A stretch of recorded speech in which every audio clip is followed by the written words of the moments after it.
Oke, bismillahirrahmanirrahim. Assalamualaikum warahmatullahi wabarakatuh. Waalaikumsalam warahmatullahi wabarakatuh. Alhamdulillahirabbil alamin. Bagaimana kabarnya anak-anakku semua? Apakah kalian sehat semua? Alhamdulillah. Alhamdulillah. Kayaknya itu Agni ngantuk, Mbak Deti ngantuk. Terus ini Mbak Maya, Mbak Siti itu masih semangat ya. Gak apa-apa, walaupun ada yang ngantuk, kita tetap semangat ya, walaupun kiep pengen tidur, kita tetap harus belajar sesuai dengan kebutuhan. Oke, sebelum kita melakukan pembelajaran, langkah baiknya Bapak mengucapkan senantiasa kita menjaga kesehatan ya di masa seperti ini, supaya kita tetap sehat, kemudian bisa melakukan aktivitas dengan baik, dengan menjaga protokol kesehatan, melakukan cuci tangan, menggunakan masker, dan menjaga jarak. Oke, sebelum kita mulai pembahasan pada hari ini, kita ucapkan Bismillahirrahmanirrahim bersama-sama. Bismillahirrahmanirrahim. Bismillahirrahmanirrahim. Oke, baik. Di sini Bapak akan meminta Mbak Laras untuk menampilkan PowerPoint-nya. Silakan. Oke, sambil menunggu Mbak Laras menampilkan PowerPoint-nya, kita akan mempelajari tentang materi yang sama, yaitu kingdom animalia, di mana kingdom animalia itu dibagi menjadi dua, yaitu ada vertebrata dan invertebrata.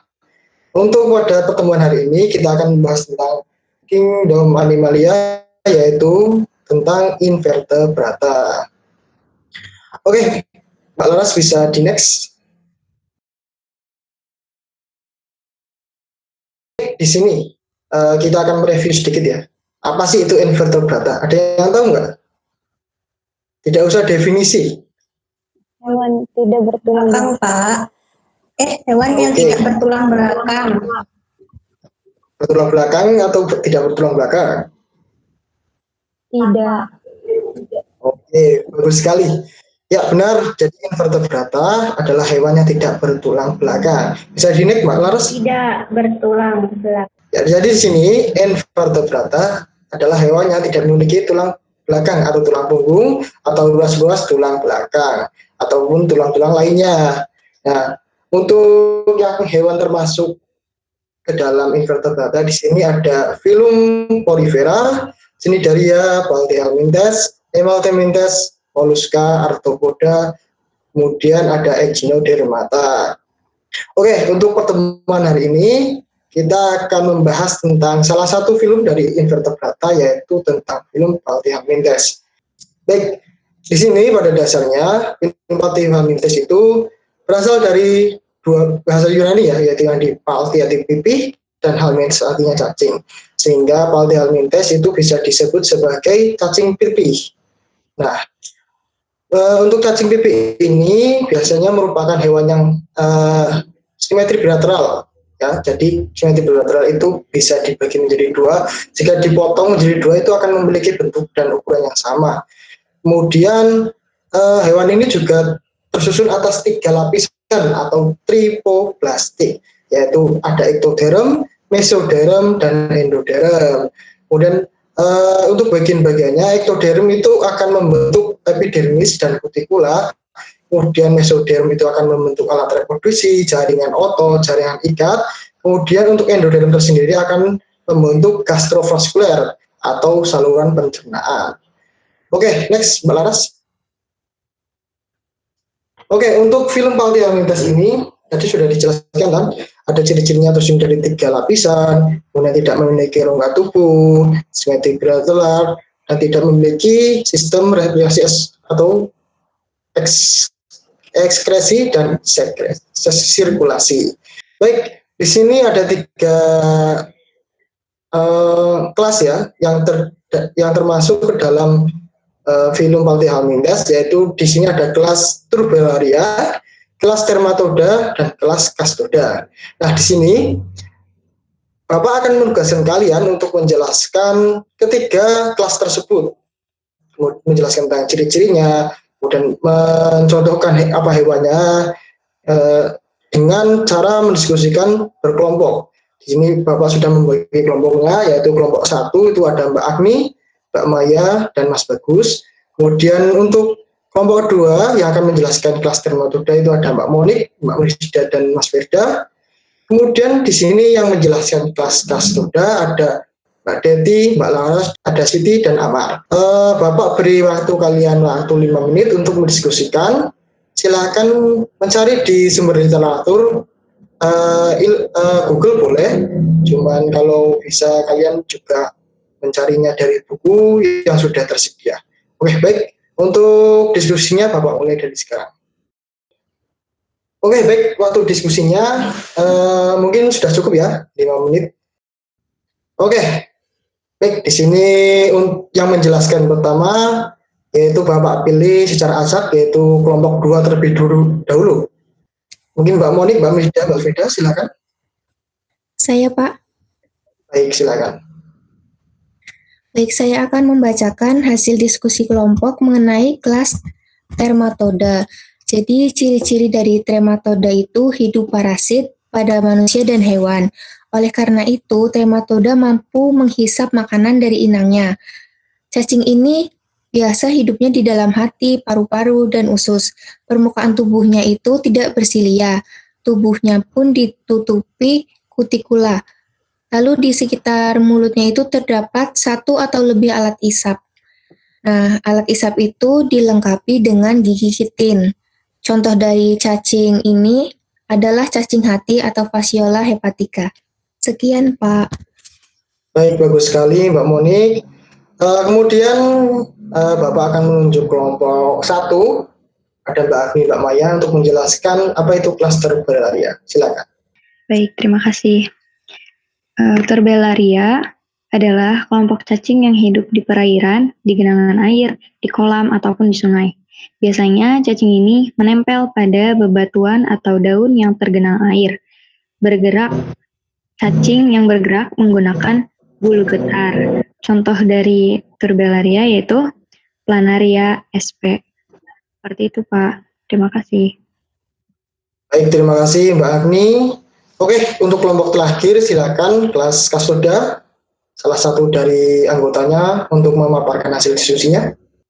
Mohon izin untuk memaparkan dari hasil diskusi kelompok 3 terkait Cestoda. Jadi Cestoda ini kelompok cacing yang memiliki tubuh berbentuk pipi panjang yang menyerupai pita.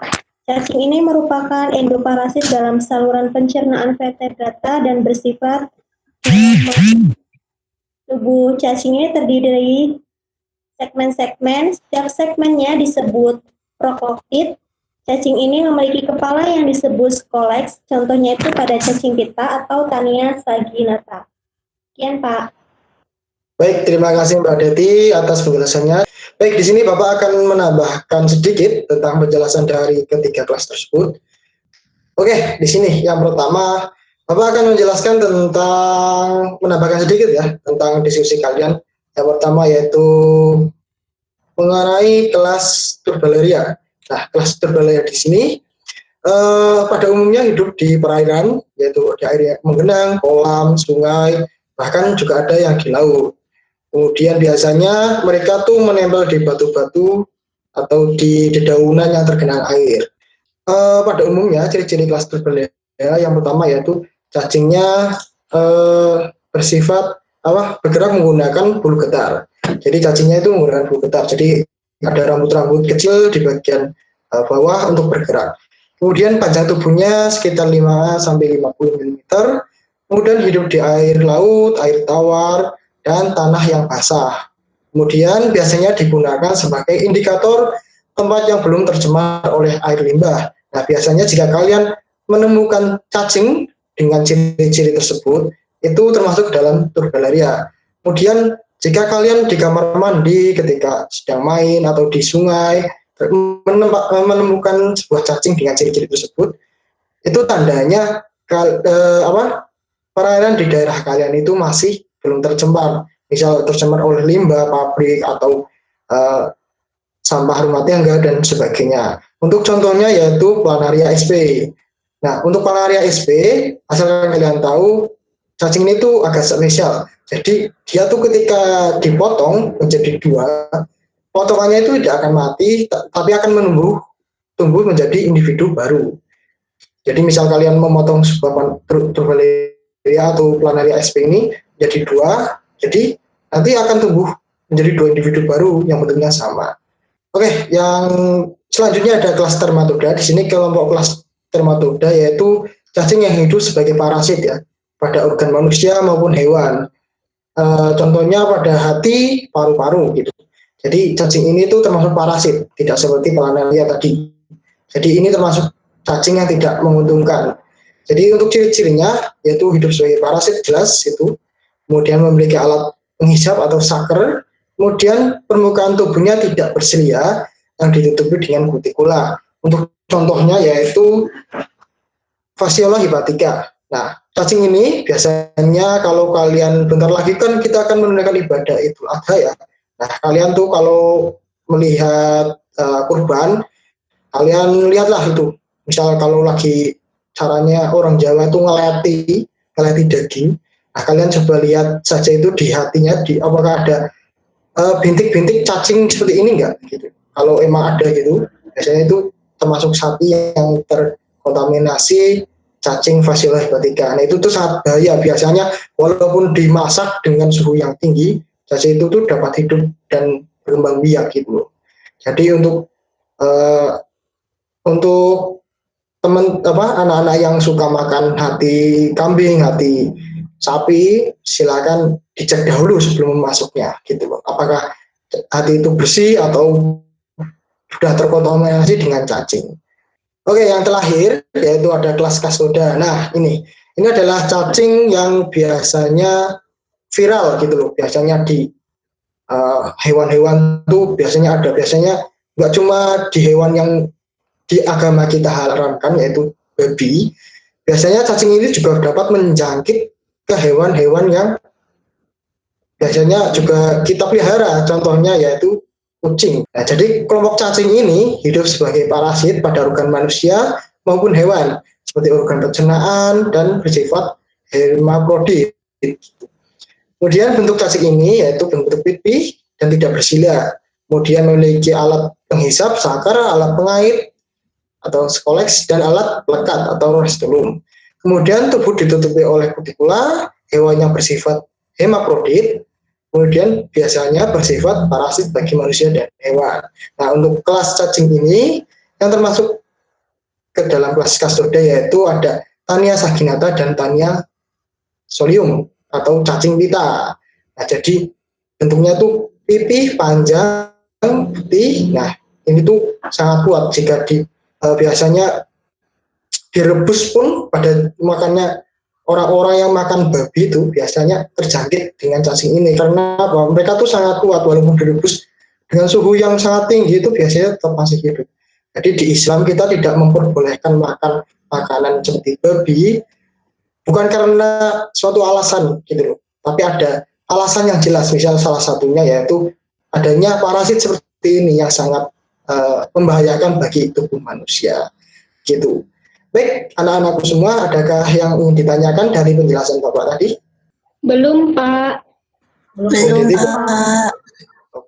Oke, kayaknya belum ada ya. Oke, karena waktunya sudah hampir habis, untuk di pertemuan hari ini Bapak akan memberikan kalian tugas. Ya, tugasnya untuk minggu depan kalian bisa melakukan pembuatan portofolio. Jadi kalian akan melakukan diskusi, membuat portofolio tentang kelas ini, kelas ketiga kelas. Jadi kalian dibuat portofolio, digabungkan menjadi portofolio, kemudian dibuat dengan sesuai kelompoknya masing-masing gitu loh. Jadi dari kelompok 1, 2, 3 kalian mencari 3 ciri-ciri seperti kelas Castroda, kelas Dermatoda, dan kelas Turbellaria. Kalian cari ciri-cirinya sebanyak mungkin. Kemudian penjelasannya, contohnya, silakan kalian jadikan portofolio dan dikumpulkan di Google Classroom. Nanti Bapak sediakan waktunya 1 minggu dari sekarang. Saja untuk penutup pembelajaran pada hari ini. Nanti di akhir, setelah kalian meninggalkan ruang Meet ini, kalian silakan melakukan presensi dan post test untuk mengukur seberapa pemahaman kalian mengenai materi ini. Jadi kalian melakukan post test, kalian presensi. Baik, untuk pertemuan hari ini Bapak cukupkan. Terima kasih untuk adik-adik semuanya sudah mendengarkan dengan baik dan sudah berpartisipasi dari awal sampai akhir. Bapak ucapkan terima kasih. Wabillahi taufiq wal hidayah. Wassalamualaikum warahmatullahi wabarakatuh. Waalaikumsalam warahmatullahi wabarakatuh. Terima kasih Pak.